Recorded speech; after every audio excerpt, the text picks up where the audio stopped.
নমস্কাৰ সকলোকে স্বাগতম জনাইছো নিমাত ষ্টাডি পইণ্ট চেনেলটোলৈ। আজি আমি এই ভিডিঅ'টোৰ মাধ্যমেৰে BA first semester education unit 5 গণতন্ত্ৰ আৰু শিক্ষা শীৰ্ষক পাঠৰ সকলোবোৰ মোষ্ট ইম্পৰ্টেণ্ট অতিসমূহ প্ৰশ্ন উত্তৰ আলোচনা কৰিম। আজিৰ এই ভিডিঅ'টোত আমি যিবোৰ প্ৰশ্ন উত্তৰ আলোচনা কৰিম এইবোৰ প্ৰশ্ন উত্তৰ তোমালোকৰ এক্সামত প্ৰায় আহি থাকে। সো ভিডিঅ'টো প্লিজ শেষলৈকে চাবা। যদি তুমি এতিয়ালৈকে এই চেনেলটো সাবস্ক্ৰাইব কৰা নাই তেন্তে প্লিজ চেনেলটো সাবস্ক্ৰাইব কৰি দিবা আৰু এইটো ভিডিঅ' তোমালোকৰ বন্ধু-বান্ধৱী অথবা এডুকেশ্যনৰ হোৱাটছআপ গ্ৰুপত শ্বেয়াৰ কৰি দিবা। মৰমৰ ছাত্ৰ-ছাত্ৰীসকল, এইটো ভিডিঅ'ৰ ডেছক্ৰিপশ্যনত BA ফাৰ্ষ্ট ছেমিষ্টাৰ এডুকেশ্যনৰ সকলো ইউনিটৰ ভিডিঅ'ৰ প্লেলিষ্টৰ লিংক দিয়া আছে। তাত ক্লিক কৰি তোমালোকে সকলো ইউনিটৰ ভিডিঅ'বোৰ চাই ল'বা। বলা তেন্তে বেছি পলম নকৰি আজিৰ ভিডিঅ'টো আমি আৰম্ভ কৰোঁ। অতিসমূহ প্ৰশ্ন উত্তৰ। 1 নম্বৰ প্ৰশ্ন, গণতন্ত্ৰৰ অৰ্থ কি?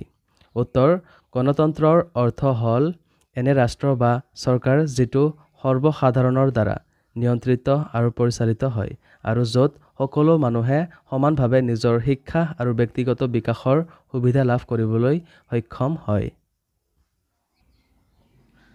2 নম্বৰ প্ৰশ্ন, গণতন্ত্ৰৰ এটা সংজ্ঞা দিয়া।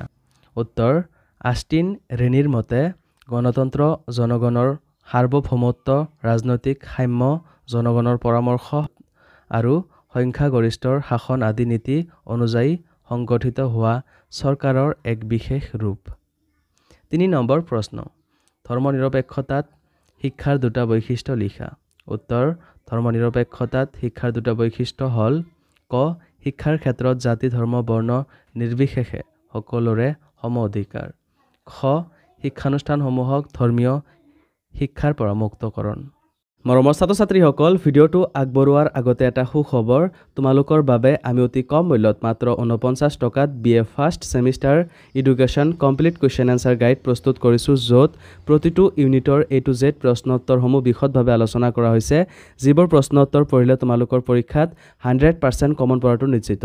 যোৱা বছৰ প্ৰায় 5000ৰো অধিক ছাত্ৰ-ছাত্ৰীয়ে এই ই-বুকটো কিনিছিল আৰু তেওঁলোকে পৰীক্ষাত ভাল ফলাফল দেখুৱাবলৈ সক্ষম হৈছিল। তোমালোকেও যদি মাত্ৰ 49 টকাত এই ই-বুকটো পাৰচেছ কৰিব বিচৰা তেন্তে এইটো ভিডিঅ'ৰ ডেছক্ৰিপশ্যন বা পিন কমেণ্টত দিয়া লিংকত ক্লিক কৰি ই-বুকটো ডাইৰেক্ট ডাউনলোড কৰি লৈ লোৱা অথবা স্ক্ৰীনত দিয়া হোৱাটছআপ নাম্বাৰত আমাৰ টীমৰ লগত কণ্টেক্ট কৰি নিশ্চিন্ত মনে ই-বুকটো পাৰচেছ কৰি লৈ লোৱা। ধন্যবাদ। 4 নম্বৰ প্ৰশ্ন, একনায়কত্ববাদ কি? উত্তৰ, একনায়কত্ববাদ হ'ল গণতন্ত্ৰৰ সম্পূৰ্ণ বিপৰীত চৰকাৰ। 5, মাৰ্ক্সীয় দৰ্শনৰ মতে বৈষম্যৰ সমাধান কেনেকৈ সম্ভৱ? উত্তৰ, সম্পত্তি আৰু উৎপাদন মাধ্যমসমূহৰ ওপৰত সমান নিয়ন্ত্ৰণ প্ৰৱৰ্তন কৰি সমাজত সাম্য আৰু ন্যায় প্ৰতিষ্ঠা কৰিব লাগিব। 6 নম্বৰ প্ৰশ্ন, একনায়কত্ববাদত শিক্ষাৰ দুটা বৈশিষ্ট্যৰ বিষয়ে লিখা। উত্তৰ, একনায়কত্ববাদত শিক্ষাৰ দুটা বৈশিষ্ট্য হ'ল ক, শিক্ষাৰ সমগ্ৰ প্ৰকৃতি সম্পূৰ্ণৰূপে ৰাষ্ট্ৰৰ নিয়ন্ত্ৰণত থাকে আৰু শিক্ষা প্ৰদান কৰা হয় ৰাষ্ট্ৰৰ কল্যাণ আৰু উদ্দেশ্যৰ বাবে। খ, শিক্ষকে কেৱল চৰকাৰৰ নিৰ্ধাৰিত আদৰ্শ আৰু নীতি অনুসৰি বিদ্যালয়ত শিক্ষাৰ্থীৰ আগত পাঠ দাঙি ধৰিব পাৰে। 7 নম্বৰ প্ৰশ্ন, ধৰ্মনিৰপেক্ষতা সন্দৰ্ভত ডক্টৰ ৰাধাকৃষ্ণনে কি মত পোষণ কৰিছিল?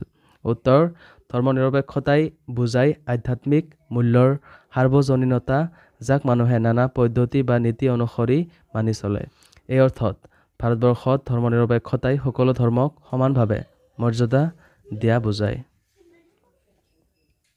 8 নম্বৰ প্ৰশ্ন, গণতন্ত্ৰ হ'ল এনে এখন চৰকাৰ য'ত সকলোৰে অংশগ্ৰহণৰ সুযোগ আছে। মন্তব্যটো কোনে আগবঢ়াইছিল? উত্তৰ, জন চিলিয়ে আগবঢ়াইছিল। 9 নম্বৰ প্ৰশ্ন, গণতন্ত্ৰত শিক্ষাৰ দুটা প্ৰয়োজনীয়তা উল্লেখ কৰা। উত্তৰ, গণতন্ত্ৰত শিক্ষাৰ দুটা প্ৰয়োজনীয়তা হ'ল 1, প্ৰকৃত গণতন্ত্ৰত শিক্ষাৰ অধিকাৰ সকলো মানুহৰ বাবে এটা মৌলিক অধিকাৰ হিচাপে মান্য হয়। 2, ভোটদাতা আৰু নিৰ্বাচিত প্ৰতিনিধি হিচাপে নিজৰ দায়িত্ব সঠিকভাৱে পালন কৰিবলৈ এজন নাগৰিকৰ শিক্ষাৰ প্ৰয়োজন হয়। 10 নম্বৰ প্ৰশ্ন, ধৰ্মনিৰপেক্ষতাৰ ধাৰণাটো প্ৰথমে কোনে কাৰ্যকৰী কৰে? উত্তৰ, ধৰ্মনিৰপেক্ষতাৰ ধাৰণাটো প্ৰথমে মেকিয়াভেলিয়ে ইটালীত কাৰ্যকৰী কৰে। সো মৰমৰ ছাত্ৰ ছাত্ৰীসকল আজিলৈ এইখিনিয়ে তোমালোকক যদি আৰু অধিক প্ৰশ্ন উত্তৰ লাগে অথবা এতিয়ালৈকে মাত্ৰ 49 টকাত BA first semester education complete question answer গাইডটো পাৰচেছ কৰা নাই তেন্তে এইটো ভিডিঅ'ৰ ডেছক্ৰিপশ্যন বা পিন কমেণ্টত দিয়া লিংকত ক্লিক কৰি ই বুকটো ডাইৰেক্ট ডাউনলোড কৰি লৈ লোৱা অথবা স্ক্ৰীনত দিয়া হোৱাটছআপ নাম্বাৰত আমাৰ টীমৰ লগত কণ্টেক্ট কৰি নিশ্চিন্ত মনে ই বুকটো পাৰচেছ কৰি লৈ লোৱা ধন্যবাদ